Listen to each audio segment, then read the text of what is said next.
course I teach is called In Dialogue with Nature.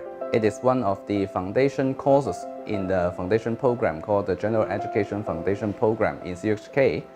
And this course requires students to read nature and science related classics. And after that, we'll discuss some questions such as what is life, what is mind, and we'll ask them to write some reflection after this course. Students will have many misconceptions and they do not have adequate knowledge of the issue we are talking about. So many of time are spent on explaining correct concepts, explaining many information. So we just think about, well, can we do something about that? Can we give them more correct information before the tutorial class?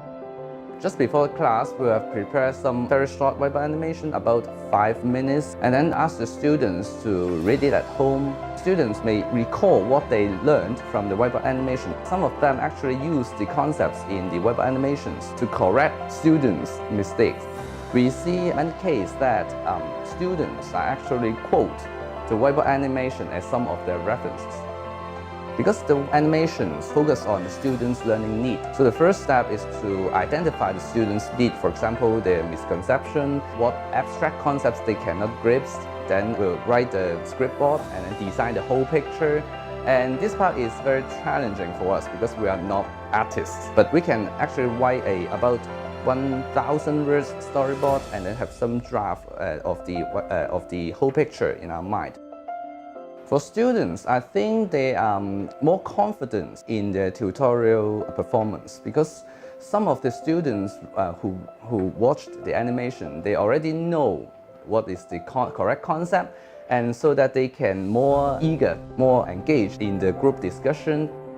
Students are actually quite interested in the whiteboard animation. We have recently do a statistical analysis that about 94% are satisfied with our whiteboard animation, and about 85% of students actually watched these animations. 通過呢一啲嘅 whiteboard animation， 我哋可以喺比較短嘅時間，同埋用一啲比較簡單嘅方式，可以對一啲複雜嘅概念，例如係演化論啊，同埋 DNA 等等咧，就可以有一個比較初步嘅認識，同埋都可以清一啲我哋本來可能有啲混亂嘅概念。喺呢一啲嘅課堂上面，呢一種嘅模式咧，係能夠刺激到同學之間嘅意見嘅交流同埋思考啦，都會令到自己嘅興趣比較大。普通嘅課堂可能就係老師講一啲嘅知識，咁我就咁被動咁樣吸收啦。但係喺呢一個課堂入邊，我可以發表自己嘅意見，同埋同同學互相交流，咁都會有啲新嘅 idea 去產生到出嚟。中唔中意呢種上堂模式？其實我係中意嘅。好多時我哋上堂都係比較單一化啦，可能係一個 lecturer 對住100幾200個學生咁樣。有好多時我哋啲知識係未掌握得到，佢就可能已經講緊下個課題咁樣。所以我覺得我哋可以即係慢落嚟，等我哋每一個學生有足夠嘅時間去諗清楚我哋究竟要諗啲乜嘢，去探討每一個課題，去深入啲探討，而唔係一個單一個教授話俾你聽咁，你就要 follow 呢樣嘢。